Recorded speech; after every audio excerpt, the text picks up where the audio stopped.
മന്ത്രി പറഞ്ഞാൽ പറഞ്ഞത് ചെയ്യും എന്നുള്ളതിന്റെ ഏറ്റവും വലിയ ഉദാഹരണമാണ് ഞങ്ങൾക്ക് ഈ 13 കോടി രൂപ അനുവദിച്ചത്. മന്ത്രി KSRTCയുടെ ഐശ്വര്യമായി നിലനിൽക്കട്ടെ എന്ന് ഞാൻ പറയുകയാണ്. ലാപ്സായി പോയതിനു ശേഷമാണ് മന്ത്രി എന്നോട് അന്ന് ഇവിടെ സന്ദർശിച്ചിട്ട് ശ്രീ TJ വിനോദിനോട് പറഞ്ഞു, ഇങ്ങനെ വെള്ളം കയറാതിരിക്കാനുള്ള കാര്യങ്ങളൊക്കെ ഞാൻ ശരിയാക്കിയിട്ടുണ്ട്, ഞാൻ നിർദ്ദേശങ്ങൾ നൽകിയിട്ടുണ്ട്.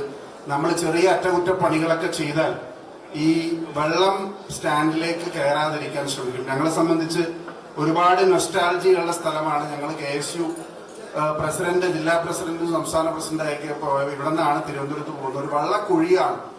വെള്ളത്തിൽ കാലിട്ട് ഇവിടത്തെ ബെഞ്ചിൽ ഇരുന്നിട്ടാണ് യാത്ര ചെയ്യുന്നത്.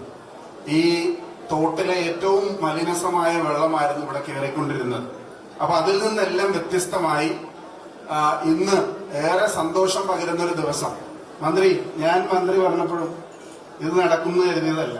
കാരണം ഈ കാണപണിയ, ഇത് പൊക്കുക, അതിന്റെ താഴെ കൂടി വെള്ളം പോവുക എന്നൊക്കെ പറഞ്ഞത് ഞാൻ അപ്പോഴും എനിക്കൊരു വിശ്വാസം ഉണ്ടായിരുന്നില്ല. പക്ഷെ മന്ത്രി ഒരു പ്രത്യേക സ്വഭാവക്കാരനാണ്.